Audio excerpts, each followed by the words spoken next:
Do natural history museums present the truth about origins? Watch our Genesis Impact movie to see a young Christian successfully challenge a museum docent on the leading evidences for evolution.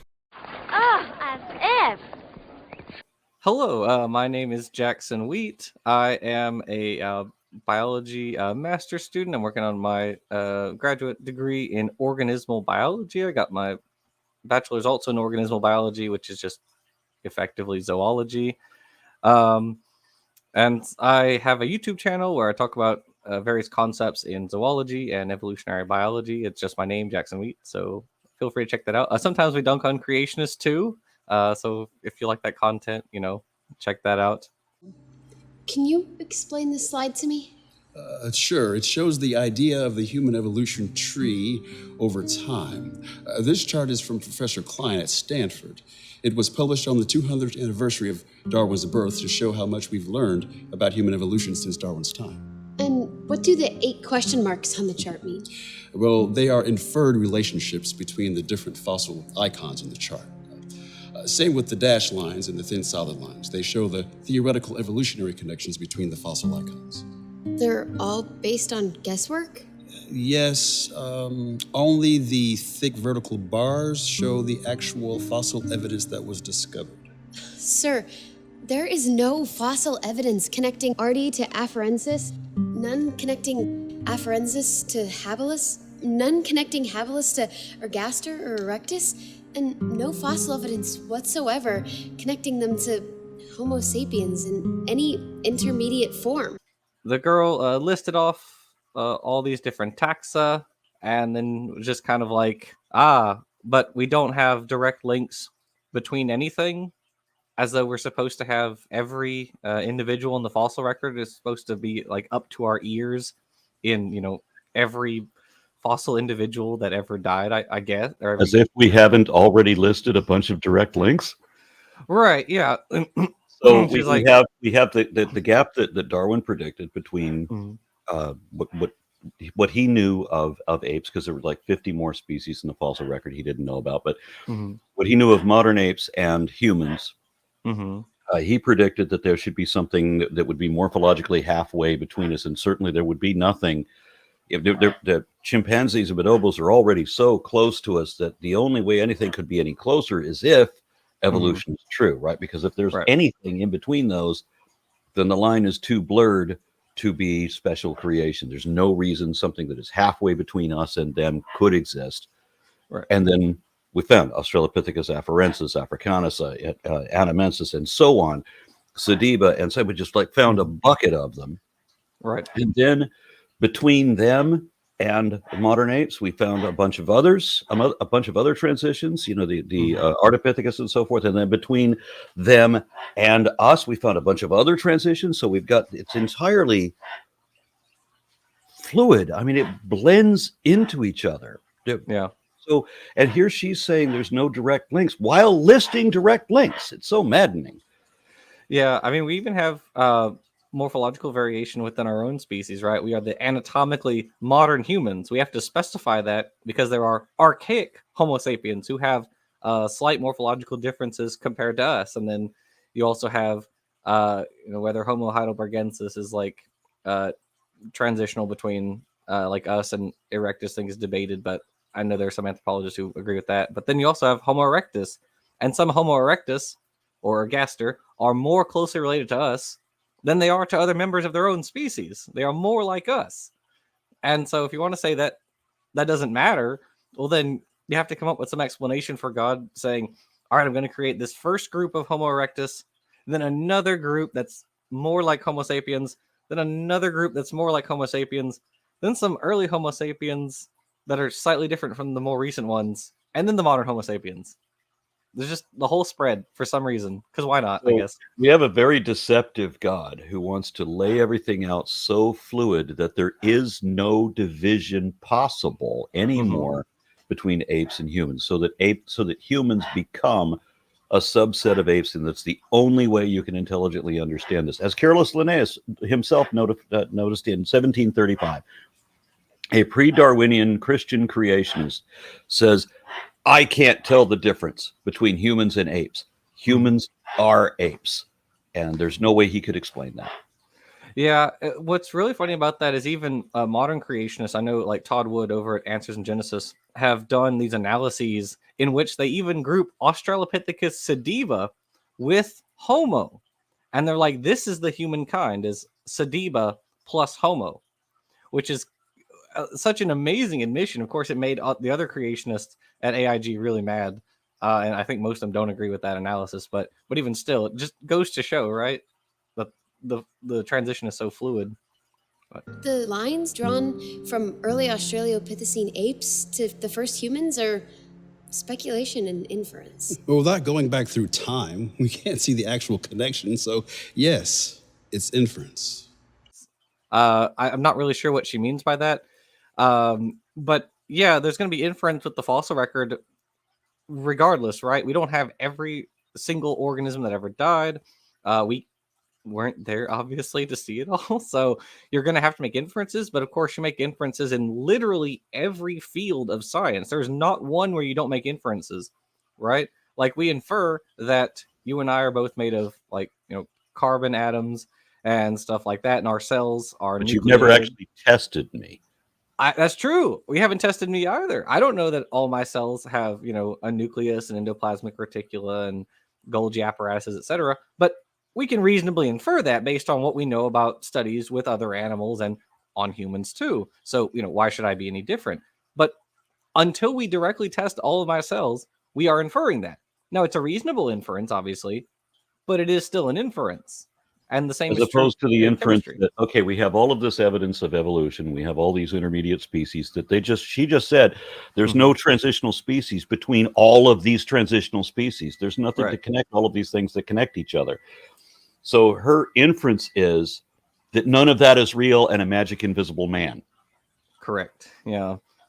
But also, like, even just within the species Homo sapiens, we have to infer, right, that the archaic Homo is like ancestral to the anatomically modern Homo, right? We don't have every single individual of Homo sapiens ever, so we have to infer that there's a relationship there. And I think that even she would agree that's a reasonable inference.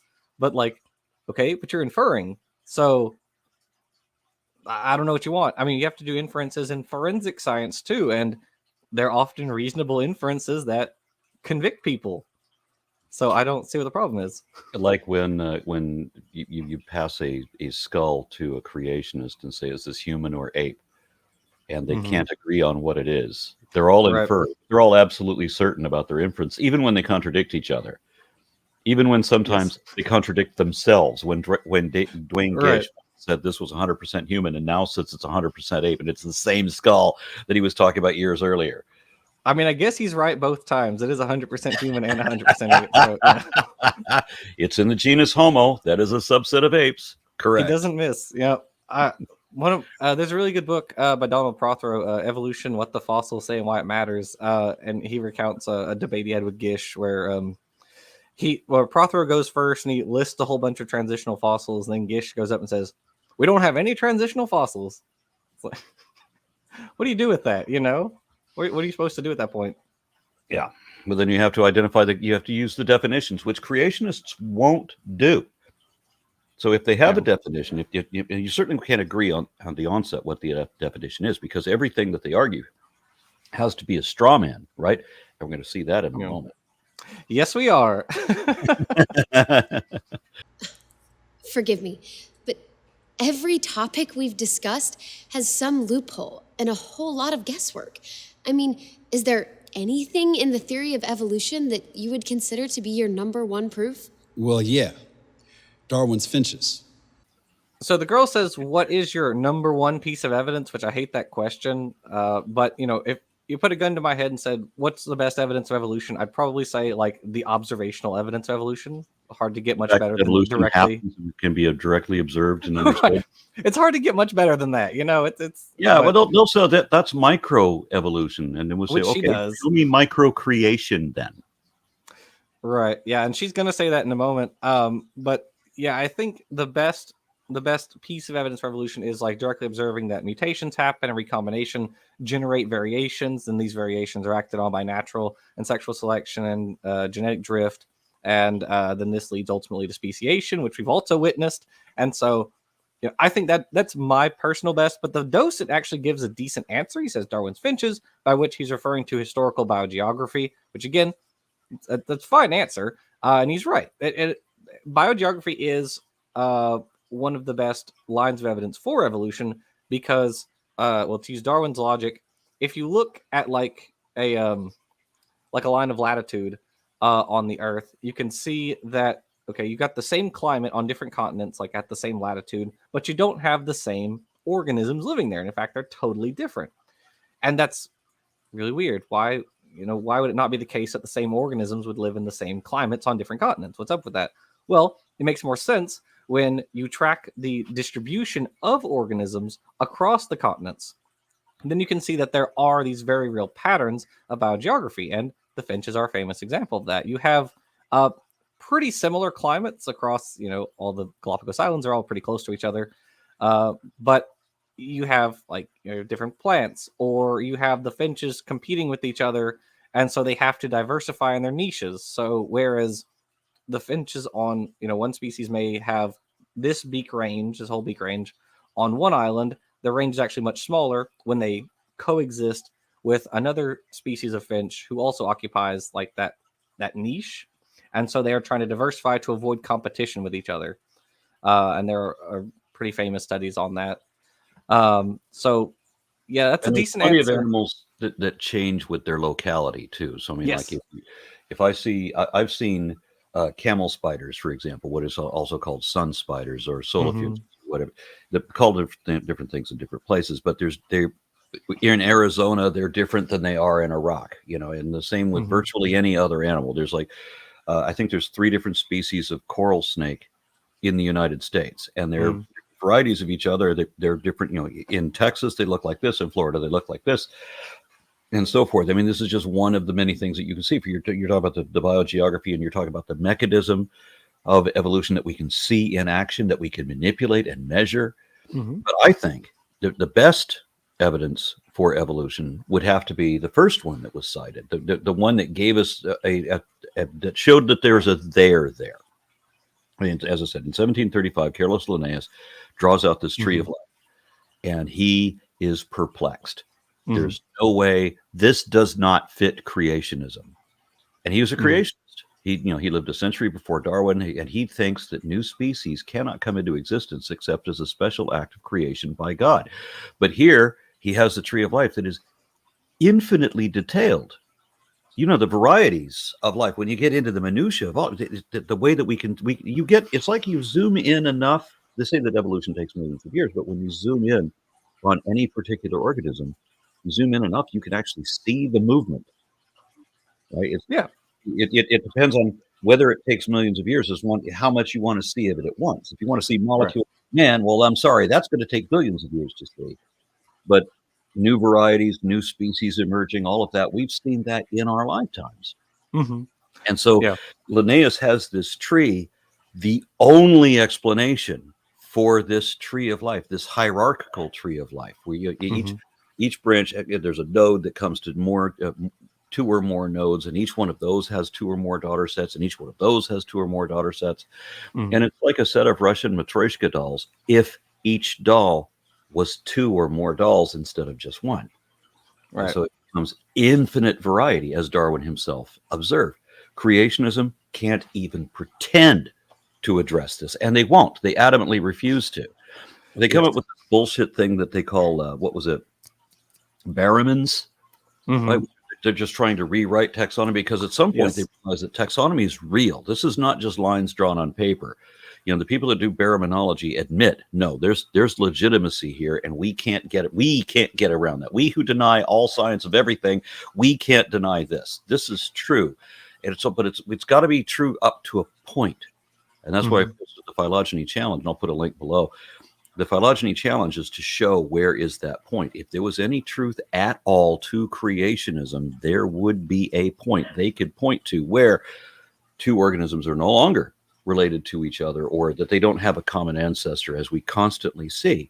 And there's no point in the evolutionary tree or the phylogenetic tree, no place to draw a line between what they call kinds. And that's going to come up in a moment too. Yeah, you're right. That repeated, nested hierarchical pattern, which is confirmed by all these independent lines of data. You have the morphology, which was first, and ontogeny, because they couldn't study genetics in the 1800s, but they already saw just on morphology and ontogeny that, like, yeah, humans are apes, which is nested within mammals, which is nested within vertebrates, and blah blah blah, so on and so forth. And then, of course, genetics came in and confirmed the same tree, and we have the fossil data to confirm it also. But yeah, it's all these same lines of data which all point, in the same direction. The fossil record, embryology, everything lines up, everything overlaps on the same tail. Yeah. Yep, exactly. What do they show? I mean, how do these finches support the idea of evolution? When Darwin visited the Galapagos Islands in the 1830s, he observed the finches that lived on the different islands and found that the sizes and shapes of their beaks tended to vary island by island. He believed that this was evidence of evolution, by nature selecting the fittest birds to survive because certain types of beaks were better suited for gathering the food resources available on the different islands. So, changes in beak sizes and shapes based on which island they lived on? Sounds like they're just adapting to their environment and food sources within their own God-prescribed genetic programming. She says that's not evolution, that's just adaptation. But what is the definition of adaptation? It is evolution under direct influence of natural selection. That's the definition of adaptation. So she's saying it's not evolution, it's evolution with natural selection. Idiot. Yeah.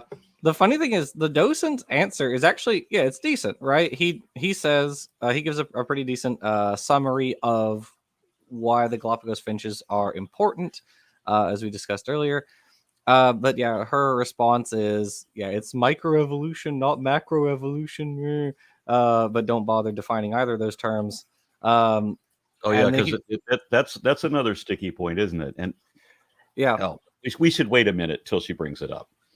Okay, that's fair. And then the problem is, she says God prescribed genetic programming. Now, I'm very confused by that response, because one, the creationists like to say that there are limits to the genetic variation that organisms can undergo, right? They have to stay within their kind, whatever that means. But one, they don't have a limit.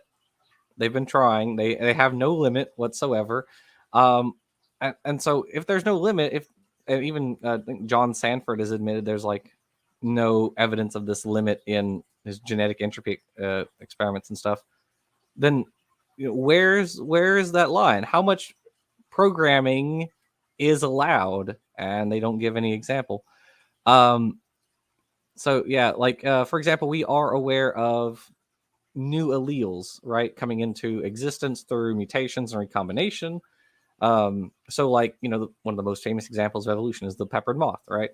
The black morph that spread during the Industrial Revolution, that the allele that conferred the dark coloration arose around 1820, and it arose as a result of a transposon, so a jumping gene, basically these segments which copy and paste themselves in different parts of the genome, and so that transposon jumped into a one of the genes involved in melanism, or one of the promoters or something like that, which is what caused the dark coloration.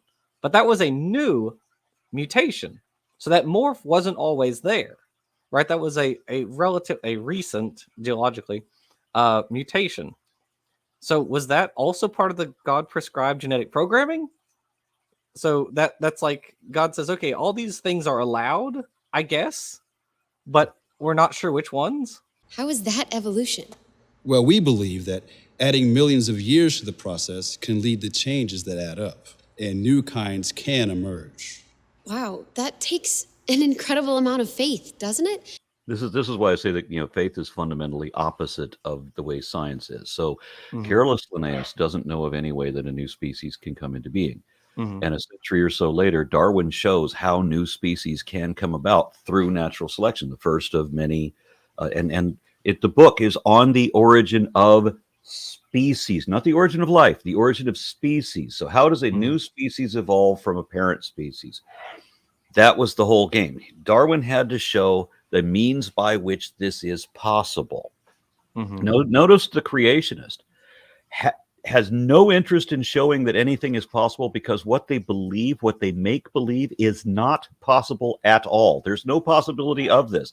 You just assume and assert what was never indicated, as if the impossible is a definite fact. So they're calling facts that are not facts, and they're claiming to know things they don't know. It's all a bunch of lies. But that's where they're coming from. So she wants to say that this is genetically programmed by God, and there's nothing to indicate that a God even exists, or that anything was genetically programmed, or any of this, and not only does she not have any support for this, but she says this while arguing against walls of support for the evolutionary alternative. I mean, we have thousands of years of recorded history, and no one has ever seen a new kind emerge. That's because there's no such thing as a kind. It's about species, not kinds. Species has a couple of different definitions depending on what you're doing, whether it's a paleontology or if you're using like livestock production or whatever. There are ways of identifying whether it's according to the biological species concept in sexual reproduction, or by an accruent of or what how would you describe there's like the biological species concept, there's the morphological species concept, like the phylogenetic species. There are all these different species concepts which have are all various ranges, applications. Yes. Yeah, because you wouldn't use we can't tell when we're looking at dinosaurs, for example, whether they could interbreed. So we have to go by the collection of criteria, or the consistency of the traits between them and that sort of thing. So you have to identify species that way. And this is the same thing that the creationists are trying to use to distinguish other members of the genus Homo from ourselves. So they're doing the same thing we are. They're just doing it with a bias, so that they're trying to come up with a predetermined answer at the onset, where we are not.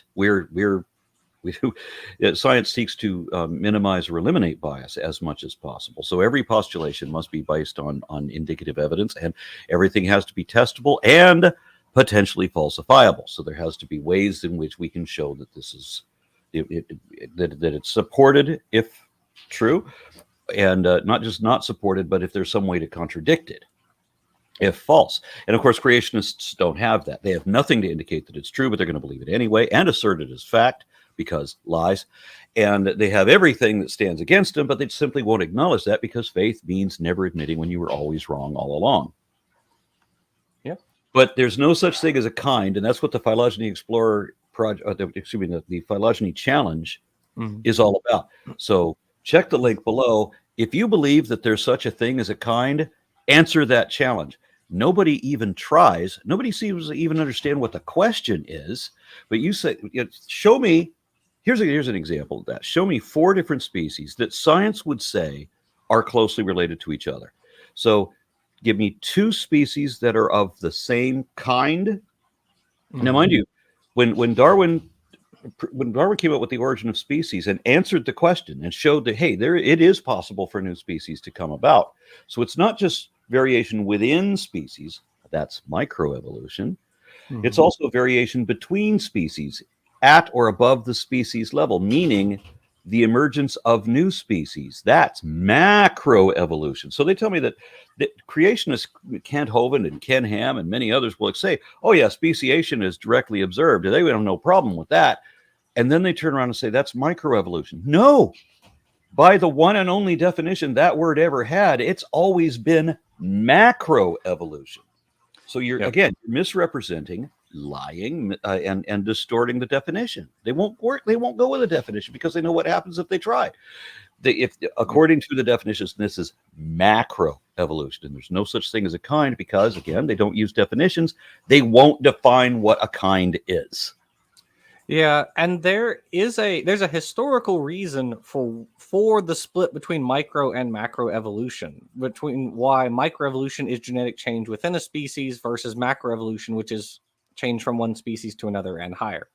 The reason for that difference is this word, both micro and macroevolution, were coined by a Russian entomologist named Yuri Filipchenko, who was of sort of the same mindset as like Richard Goldschmidt, which is that you have small scale variations within species, but to go from one species to another, you have to have like a macro mutation. So you have to have this big jump from one species to another.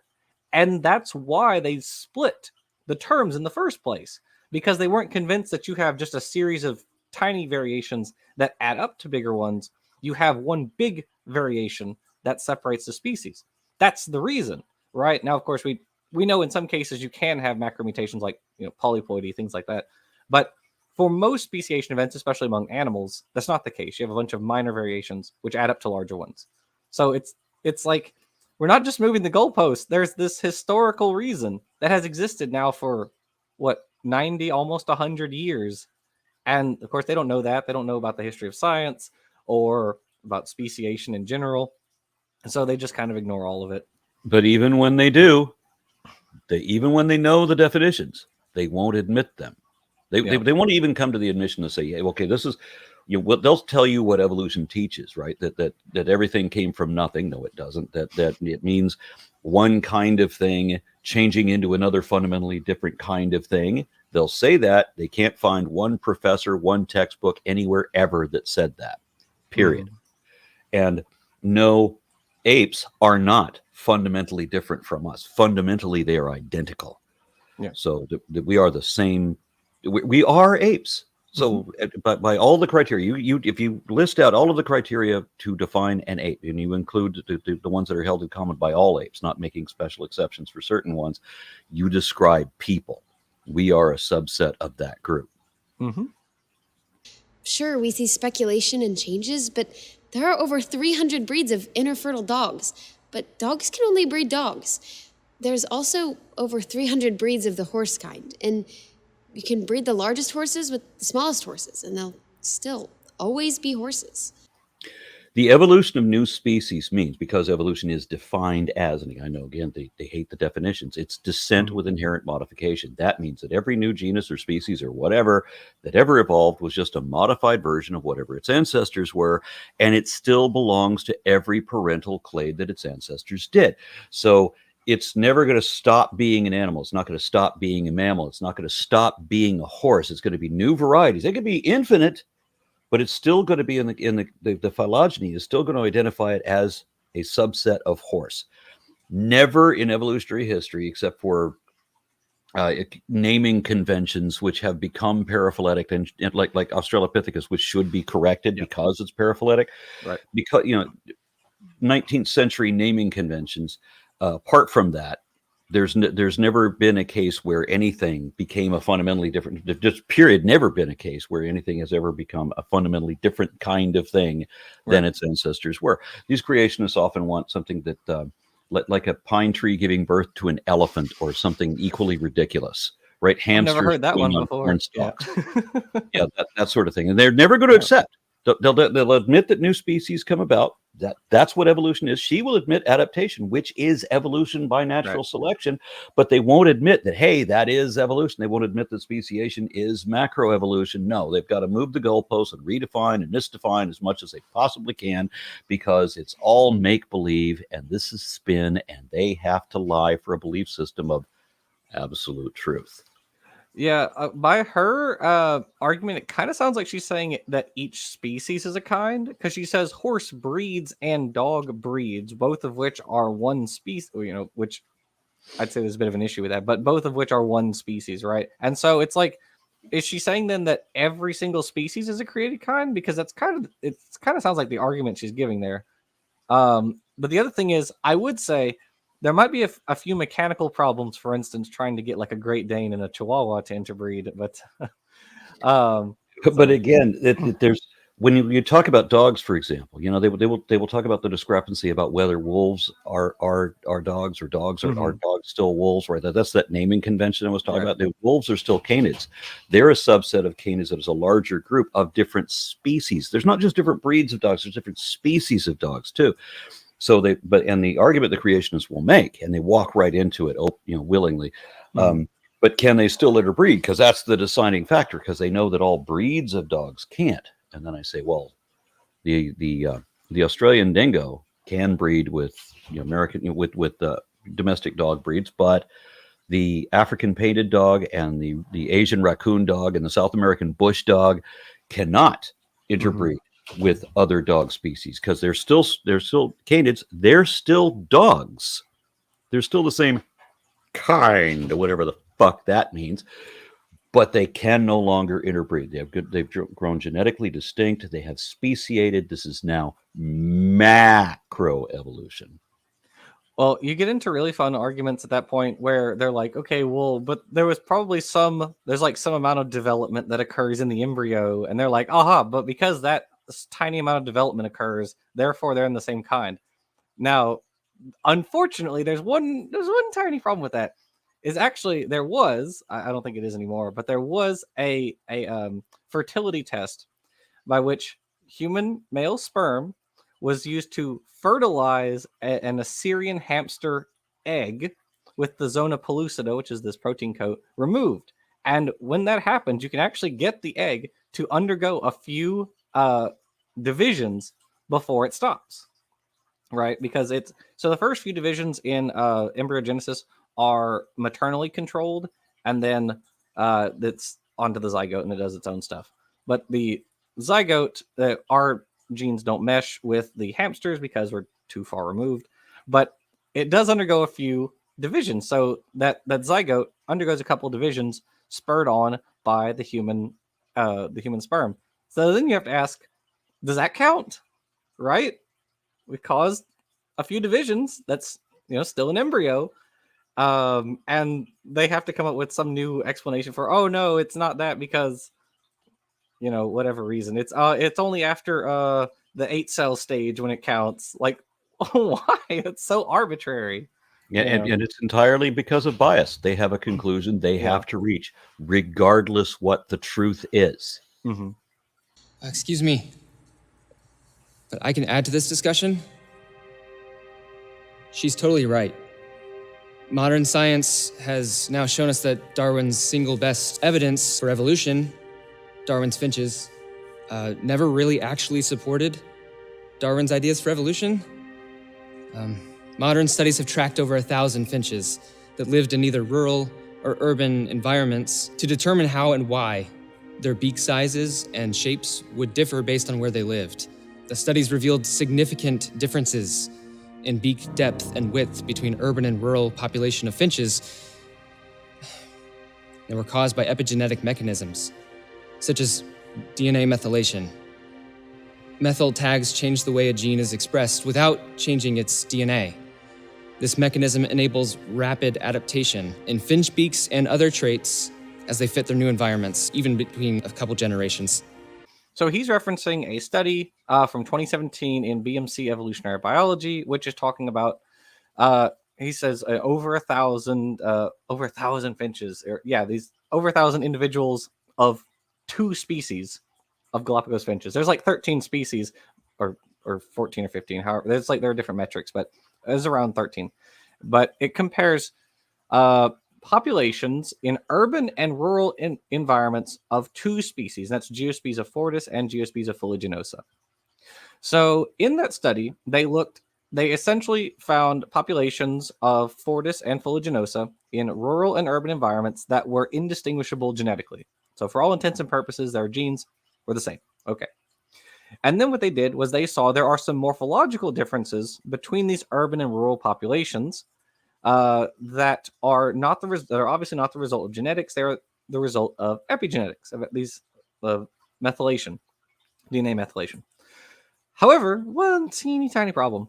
For one thing, phylogenosa was not only genetically indistinguishable in both the rural and urban populations, but also it was morphologically indistinguishable. There was no difference between the rural and urban populations. There were differences between the rural and urban fortis, and the researchers hypothesized a couple of different reasons why that might be so. But by the paper he's citing, it can't just be epigenetics, for one thing. for two, I don't understand the whole argument about like why epigenetics is somehow counter-evolutionary. That doesn't really make any sense to me, because it's just another mechanism of evolution. Yeah, epigenetics was accepted along with endosymbiosis and a couple of other things to what happened was during Darwin's time there was Darwinism, which was contrasted with Lamarckism. So Lamarck had this proposal about acquired characteristics, and Darwin proposed natural selection and then also sexual selection. And so these were the two Darwinian mechanisms. And so at that time they called it Darwinism. Now creationists still call it Darwinism today because, again, they have to misdefine everything in a deceptive way because lies, because they want evolution to look like just another religious belief. But then they integrated Mendelo. They called it the Mendelo-Darwinian synthesis of genetics, along with mutation. I forget Hugo de Vries, I guess it was, the mutations and genetics along with the Darwinian mechanisms, and then it became neo-Darwinism so that was the 19th century was Darwinism. Then the 20th century it became neo-Darwinism, and in the 21st century, the like the extended synthesis. The Royal Society of London became they decreed that we're going to include these other mechanisms, and along with what was it, genetic drift, and I forget whatever else was integrated in. Yeah, it was like punctuate equilibrium and other stuff. Yeah, and now it is now they just keep acquiring more mechanisms in the same process, and it has become the extended evolutionary synthesis. So it's not Darwinism in any form anymore. But now, if the creationists can't call it Darwinism, they'll just call it evolutionism because lies. They have to make it out to evolution looks like a religion to them. Yeah, this argument about like epigenetics is against evolution has really never made any sense to me. But also, so what he's saying is that all the finch species didn't actually undergo they didn't develop variations and then undergo natural selection to their environments, right? He's saying, well, because the beaks are different between these two populations, that explains then the variations among all the finches on the Galapagos. One teeny tiny problem with that is, for that to be true, remember the study had to verify first that the populations, the rural and urban populations, were genetically indistinguishable from each other. So for it to be the case that epigenetics is solely responsible for the differences in beak sizes between, like, Magnarostrus and like Fortis and Phylogenosa, as well as the other genera like Certhidia, Platyspeza, and Penaroloxius, it would have to be the case that all of the Galapagos finches have the exact same genes, that their DNA is identical among all of them. And that's insane. That's what that argument necessitates. And which just we just to know show isn't true. Just to show the lie of what he just said, we have a 1999 study of phylogeny of Darwin's finches as revealed by mitochondrial DNA sequences. And so that right there shows that there is genetic distinctions. Yes. There's a genetic phylogeny for these things. So the genes did change. This guy just stood up here and lied, said she was absolutely right, that genetics, this was epigenetics, not a genetic evolution. Sorry, no. Yes. But and then we have a 2013 study, Insights into the Evolution of Darwin's Finches from Comparative Analysis of Geospiza, Magnerostos. I knew I was going to screw that up. Anyway, this other genome sequence. And then we have another one, the 2015 study of evolution of Darwin's finches and their beaks revealed by genome sequencing. So here we have three different papers that are comparing all of the different species of Darwin's finches to conclude that definitely, yes, they indeed did genetically change. This is evolution documented in their genome. Yeah, we did a video on my channel about it's the finch's tail relatively recently, and one of the major genes, which is different, I'll put a link to that below. Thank you. Which is different among the different species of finch is this gene called ALX1. So ALX1 is also involved in the development of our faces. So big surprise, it also does facial development in finches. But this gene is very closely tied to beak sizes and shape with the Galapagos finches. So Magnarostrus has this really thick beak for cracking tough nuts, whereas you have like what is it, like Certhidia, which cracks like tiny seeds, things like that, and then you have Geospiza septentrionalis, which has this long pointy beak for like attacking blue-footed and Nazca boobies, so it can drink their blood, which is whack. And so, but ALX is implicated in all of that because the gene is different. It has polymorphisms across these different species. So again, it's just insane. It's just an insane argument to be like, no, actually, it's only epigenetics that's the difference. Like, no, that's not even possible. So rather than Darwin's evolutionary ideas explaining the changes in finches, I believe the changes are evidence for an intelligent master engineer who designed creatures with built-in adaptive mechanisms that enable them to turn on and off certain features as they continuously track environmental changes to fill the earth, as their creator commanded. I really had to replay one part multiple times just to make sure I heard the dude correctly, because I was like, that is an amazingly stupid argument. So rather than follow all of this evidence or any of this evidence, I prefer to believe that the tooth fairy comes and takes my teeth and leaves me $20. It's definitely. I prefer to believe that fairies are underground pushing up the daisies. I prefer to believe a whole bunch of unsubstantiated bullshit. Yeah, and I mean, in addition to what we said earlier about he's lying about the study and about the implications for Finch diversity as a whole, he also references what's called continuous environmental tracking, which is another lie pushed, but specifically by one group of creationists, is specifically the Institute for Creation Research, because it's sort of their way of negating natural selection. So ICR and CET is sort of paraded by Randy Galuza, who is the head creationist over there, if I remember correctly.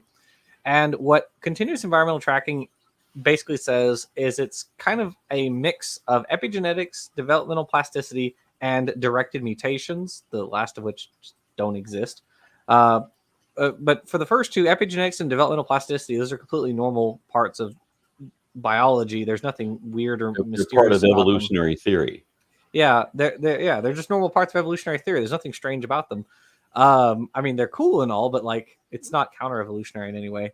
The directed mutations bit, they will argue things like, a population will come into contact with some environmental pressure, and then they will mutate in response to that pressure, right? And then they will have offspring who are like mutated in response, it's sort of Lamarckian. But we know that doesn't happen, right? We know that the environment doesn't cause mutations unless it's like radioactive, which then we're talking about something different anyways. But basically this idea that selective pressures cause mutations to occur was tested 80 years ago in what's called the Luria-Delbruck experiment. So basically these researchers took E. coli and subjected them, different populations of E. coli, and subjected them to phages, which are viruses of bacteria. So what the researchers attempted to show is that if selective pressures are what cause the mutations, then all of the populations of E. coli subjected to the phages should all develop mutations and resistance, right? Because they're all subjected to the same pressure. But if they don't, if there's like a random distribution of populations that develop resistance, then we know mutations aren't directed by the environment. They precede the selective pressures, which we know is true. And that's in fact what happened. There was a percentage of the populations that developed resistance, but not all of them, importantly, which means that continuous environmental tracking, at least in terms of direct mutations, isn't true and hasn't been true for 80 years. So why creationists are still pushing this, I don't know. Sir, I don't mean any disrespect, but I believe that the theory of evolution is the most fluent, ever-changing theory on the face of the planet. Just in my lifetime, this squishy theory keeps changing over and over and over again. We keep learning more. So we get more information. We have to integrate that new information. We discover another species of humanity we didn't expect. we now have to include that. Oh, look, there's a whole other species. We have Homo naledi, and we have Denisovans, and now we have what they call Dragon Man. And do we have the DNA of Denisovans, and we have the skull of Dragon Man? And is the skull, is that going to turn out to be the same species? We don't know. We are not like religion. We're not going to say that we know things we don't know like religious people do, because that's what faith is, pretending to know what you don't know. We are investigating. It's not a belief system. We're trying to find out. So when we find new information, we put down the new information and we improve. Science is zeroing in on the truth. And the only way to do that, the only way to improve your understanding, is to seek out the flaws in your current perspective and correct them. Or, as in this case, you just simply have additional information. We learn more mechanisms. It's not just natural selection, sexual selection. There's all of these other factors that work too, and they're all part of it. That's important. We have to include these things. Articles keep coming out with headlines like, "We still have not found the missing link between us and apes," and "The human-ape missing link is still missing." I've made videos on this. I've even given speeches on this, how if you get, I've made a few videos on this, in fact, that if you get your science from the popular press, then you're not getting your science, because it's all being filtered through newspaper reporters, and very often they will change stories. So I've seen a lot of things where it's reported, the news reports one thing, but when you go to read the original document, you don't find that thing at all, because this was the reporter's misunderstanding. And when you're talking about something that says that, when you talk about something that says that the missing link has still never been found, that's just a lie. That's just idiocy. It's either stupidity or it's dishonesty, because Darwin predicted this thing, which he described in detail, and that thing was discovered over and over and over again, identified in 1974, and we found many more since then. Australopithecus afarensis, but not just her, also Africanus and Sediba, and a whole bunch more that also fit that same definition of something that shouldn't exist except only if evolution is true. And that was part of the details that he gave. So that she was discovered 50 years ago, and every article you read that says that the missing link is still missing is either somebody who is stupid or a creationist lying. I realized stupid or a creationist, and I had to catch that in the middle, because creationist means stupid and lying. So science should be dispassionate, and news media does no service to science when newspapers have to sell headlines. So it has to be sensational. So every news story says that, that this new discovery causes scientists to rethink their theories, as if every new discovery overturns it, but it doesn't. I've seen story after story out of that, like the discovery of Ardipithecus ramidus, a more complete skeleton. Then they say causes scientists to rethink their theories, but that was actually predicted because of the previous Ardipithecus that had been discovered like 10 or 20 years before then. So they're not overturning things the way that they describe. It's just the newspapers have to sensationalize everything. So, learn how to read peer-reviewed articles instead of popular press. There can also be a difference in how terms like missing link, which isn't a scientific term, or living fossils, another one, are used, right? Because these terms often don't have a precise meaning. So someone could say missing link and mean like the direct ancestor of a species, whereas someone else may use it to mean like something that is morphologically intermediate between a previous species and the later species, but not necessarily the direct ancestor. So like Tiktaalik was not the direct ancestor of us, but it is a morphological intermediate between earlier fish and later tetrapods. And so using those sorts of terms, which again aren't scientific, can also be confusing for lay people, and no help from journalists who just bandy them around too. And new fossils keep redrawing the human evolution tree and pushing back supposed human evolution hundreds of thousands of years. Yes, we find new things that push back that we thought was the oldest artwork we'd ever found, was 70,000 years ago, and then we found Homo naledi also doing abstract artwork, geometric shapes they're drawing. These are things that if you were to look at their bodies, you would say that they are apes, but they're making tools, they're deliberately burying their dead, they are living in a way that you would have to describe as people. And I'm pretty sure that if you were to see even Australopithecus afarensis, even if you were to see Australopithecus africanus, you would probably see a lot of humanity there. Although I can't say that for sure, because there's people who look at other people and only see animals. So it's I guess it's entirely up to your own biases. I mean, to me, it makes way more sense that humans were put here by God in complete functioning form. We did not evolve into the image of God. We were made in the image of God, drawn from the dust, and given dominion charged to be stewards over the earth.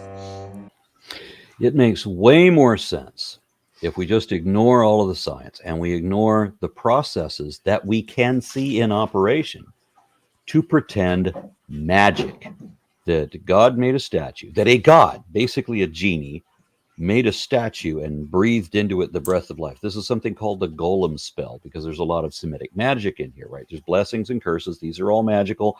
All these stories, they're parables, they're metaphors, they're fables, they're stories with morals. This didn't really happen. So man made gods in his own image. That's why the gods look like us. That's why they're so full of, all of the half the 7 deadly sins, vanity, jealousy, vengeance, and wrath. That's why they're sexist and racist and genocidal. And that's why they hate everything you hate for all the same reasons that you hate them. And that's why they fully understand why you did the thing that you did, because it's your personal God, right? Of course, your God forgives you. Your God is you. But it does not make any sense for an unsupported impossibility for a disembodied mind with magical powers to say, abracadabra, I create as I speak, and poof everything out of nothing. It certainly doesn't make any sense to believe man-made mythology as if that trumps objective reality, things we can prove to be true. Yeah, it's hard to take seriously the idea that if we just believe things make more sense on this creationist view, right? Because it doesn't make more sense that God would design us, a blastopore that turns into an anus like starfish and like all other vertebrates. It doesn't make sense that we have a notochord and pharyngeal arches and postanal tail, which just disappears, for the most part once we're, or as we go through development. It doesn't make sense of like whales having hind limbs during development, or snakes having hind limbs, or some snakes have a vestigial lung. None of these things make sense. You have to argue that God designs things in sets, right? Sets within sets, as the nested hierarchy you mentioned earlier, which is totally unlike how technology is built at all. They want to compare God to an engineer, but an engineer who does things like no engineer would do. It doesn't make any sense. Make things unnecessarily overcomplicated. Instead of, I always say that one of the hallmarks of intelligent design would be an efficient simplicity, but we don't see that in biochemistry at all. We see haphazard assemblages.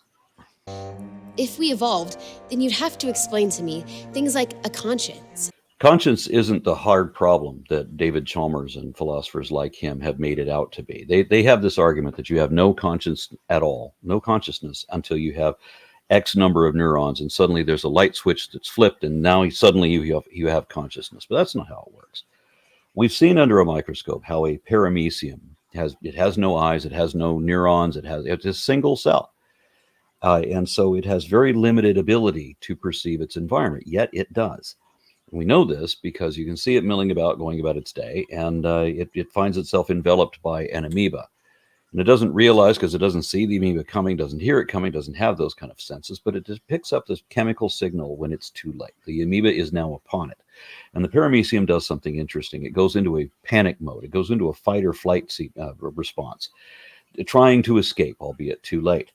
Now, this implies that this organism understands its environment and its place in it to at least the degree that it's in trouble and needs to flee. It doesn't have to be able to contemplate this very much. It doesn't have to have a lot of consciousness. It only needs that little bit. Now, we have other unicellular organisms that are big enough to be seen with the naked eye, like slime molds. that have gone through mouse mazes, and they can track their way through the maze, find the most efficient route through the maze, and then they withdraw all of their sensory tendrils to concentrate on the most efficient way through. And these things demonstrate some degree of calculation. They have even a demonstration of memory. Now, mind you, they don't have neuron one, no brain, no sensory apparatus that we can see or understand. This is a single cell, albeit big enough to see. Now, if you have a multicellular organism where there's billions of them all working as a unit, how much consciousness is that going to have, especially when you have a central division of specialized cells that are the ones that are the thinkers, the knowers. These are the scholars and the educated experts who are in charge of the whole thing. This is the nerve knot or the brain, if you will, for all of these other things. Now, how much more consciousness is that going to have? So unlike Chalmers' thing about a light switch, you have 0% to 100% and there's no intermediates.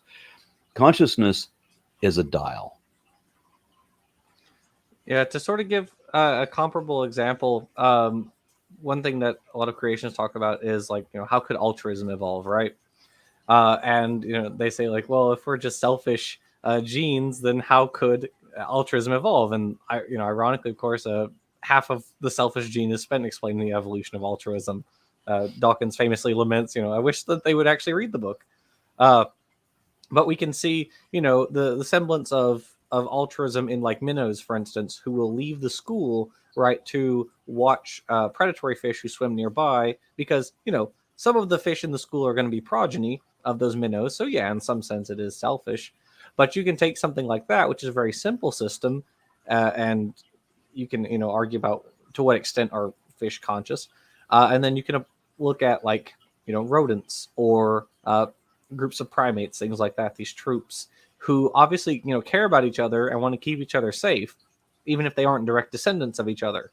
And so you have this whole the spectrum of like altruism. And yeah, consciousness is probably very similar. You have this spectrum, and we see like in the evolution of our lineage, you can see the brain size increasing. So there's probably a link with that also. And all of these all or nothing systems we have. Our complex 5-part hearing system that has mechanical, hydraulic, chemical, and electrical systems that all work together in perfect unison. If you want to know how our ears developed, I have a 50-part series on the systematic classification of life, wherein I have a number of episodes that refer back to various stages where we can see our evolution from what we would have called in the 19th century reptiles and how how they use their lower mandible as part of their hearing system. And that bone, their jawbone, is actually made of multiple bones. And we can see the evolution of those bones changing in subsequent generations, where they get smaller and smaller and higher up until they become the tiny bones of our inner ear. And so we can see how that is progressing over time, because of course we know how to radiometrically date all these fossils. We know the sequence that they're in. It's not the guesswork that she makes it out to be. So I'll put a link to the systematic classification of life series below. So if you really want to see what I know you don't really want to know about, you'll have a reference to see that there. I also did a video on it not too long ago titled The Lava Lizard's Tale. And don't even get me started on the eye. Don't even get me started on the eye. It's good that you avoid the eye, because the eye is the most comprehensively explained organ in all of evolutionary history. So Darwin described the eye the first time around. That quote that you've often heard, where Darwin says, but to think that the eye came about by natural choice is absurd. It seems to me absurd to the highest possible degree. But they always cut the part out that starts with, but reason tells me, and then he spends 4 pages explaining the evolution of the eye. And as I said, subsequent studies, other scientists have come along since him to explain every aspect of this. So that is, the evolution of the eye is extremely well documented. Google it or look it up on YouTube. You'd be amazed how many different professors have already done the evolution of the eye. Don't even get me started on how stupid it was for Wanda Wonderwig to bring up the eye. And which evolved first, the blood, veins, or a pumping heart? You kind of need all 3 at the same time for the system to work. We know the answer to that question of which came first, right? Just look at a phylogeny, which, someone would have to explain to her how to read a phylogeny, of course. But if you do a character analysis of different clades on a phylogeny, then you could see which came first, the heart, the blood vessels, or the blood itself. Because you don't need all of them at the same time. I included that as well in my systematic classification of life series. And here's a surprise for you. Here's a bit of a spoiler. Not only do you not need all of these at the same time, but the first thing to come along was actually not the heart, nor the veins, nor the blood. It was the heartbeat before there was a heart. And if you wonder how that can be, look at the oscillations of a jellyfish. And what about blood coagulation? There's like 5 really complicated automatic systems that our bodies put into place as soon as we get a cut to automatically stop bleeding. Without that entire stepwise system in place, right from the start, every person would bleed to death after their first cut, leaving no way for evolution. What she's arguing for here is one of the arguments for irreducible complexity that was brought to the Kitzmiller versus Dover trial way back in 2005. Now, the arguments for irreducible complexity was that there's only so simple that certain things can be, that they would have to have all of these elements together, or they can't have functioned at all, therefore they can't have evolved. But as Kenneth Miller demonstrated, you can take some of the aspects off of a mousetrap and still use it as, say, a tie clip or something like that. So there are simpler ways that these things can be used. And the way that the court remembered this, I mean, like Michael Behe argued in this case that each and every element of the complex cascade of enzymes and cofactors must be in place for blood clotting to work. But the response of the court, and mind you, this was a George Bush Republican-appointed conservative Christian judge, but this was his ruling. The evolution of complex molecular systems can occur in several ways. Natural selection can bring together parts of a system for one function at one time, and then at a later time recombine those parts with other systems of components to produce a system that has a different function. The complex biochemical cascade resulting in blood clotting has been explained in this fashion. Moreover, cross-examination revealed that Professor Behe's redefinition of the blood clotting system was likely designed to avoid peer-reviewed scientific evidence that falsifies his argument, as it was not a scientifically warranted redefinition. In the opinion of the court, it goes on to say that we therefore find that Professor Behe's claim for irreducible complexity has been refuted in peer-reviewed research papers and has been rejected by the scientific community at large. Additionally, even if irreducible complexity had not been rejected, it still doesn't support ID, as it is merely a test for evolution, not design. That was in 2005. We're closing in on 2 decades from that date. Why is Wanda Wonderwig so far behind? Why are the writers of this thing still repeating that when they know that it has been falsified in science before it was also exposed as fraudulent in a court of law? And what I mean by that is because that was where they discovered that intelligent design, which they said was not creationism, turned out it was creationism. They had just taken an old book that was written before the Supreme Court had criminalized teaching creationism in public schools, and they changed the book so that the word creationism became design proponents, right? And the word and creationists or creationism became intelligent design, and then creationists became design proponents.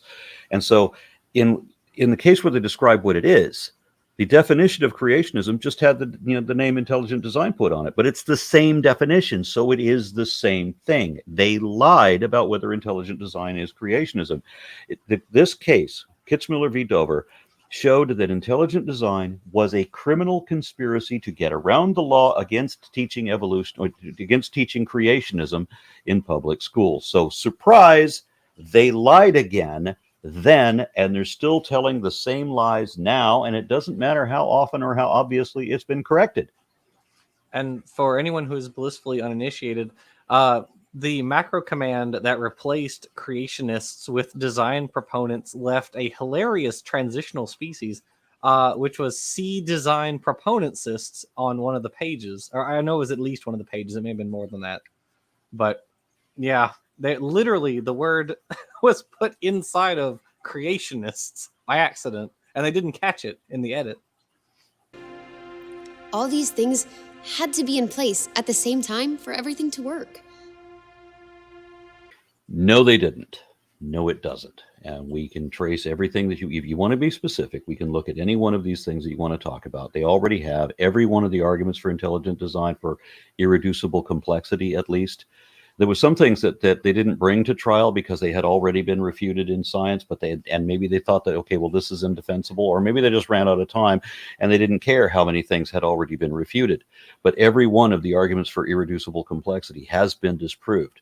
I included that in my book, The Foundational Falsehoods of Creationism, because that's what creationism is, nothing but frauds, falsehoods, and fallacies. Jackson, what would it take to get two-way conversation with the writers of this thing, or the actors in this thing? You know, Dr. Glasses with his epigenetics, or the preacher playing the indecent docent, or this whatever this girl is, Wanda Wonderwig. And I just want to have 5 minutes to talk to these people and find out, how do you justify being so wrong on every point all the way through this? Or I want to talk to the writers of this stupid thing, since we can't communicate with the writers because I don't have contact information for them, and they're pretty evasive online. So if you are a fan, if you're a creationist and you watch this long ass series that I've made, show me something, anything they said in this whole series that is an actual fact that we can both show is actually true, that hasn't already been disproved and refuted, but is an actual fact that is supportive of their position, that hasn't already been shown to be a lie. And I don't think that even creationists watching this, I don't think they're going to respond to that, because they already know and they already don't care. They want to believe what they want to believe. They don't care what the truth is.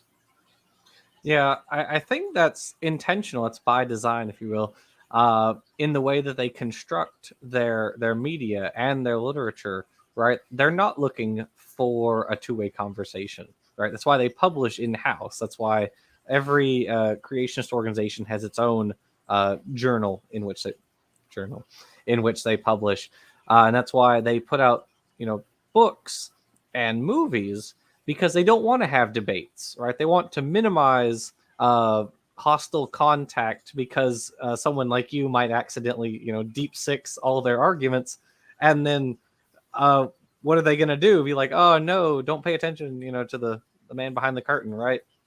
They have nothing to back up their arguments, and so if they all fail, then who's going to give them money? Who's going to give them money? Well, I can't say that that's the primary motivation. There is something deeply addictive about make-believe, about faith, about believing that you are the best friend of the most powerful being imaginable, or pretending that you won't really die, or pretending to know things you don't know. All of that. I don't know what the fascination is. To me, it only matters what the truth is. I don't want to believe things that are not evidently true. I don't want to be fooled that way. I want to improve my understanding, and that means that I love truth, and therefore I hate lies, and that's why I have to make this damn series. That's why I've made a career out of arguing against creationists.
And we have other unicellular organisms like slime molds, for example, that are big enough to be seen with the naked eye. And these things have gone through mouse mazes, for example. Shh. Leave the cat alone.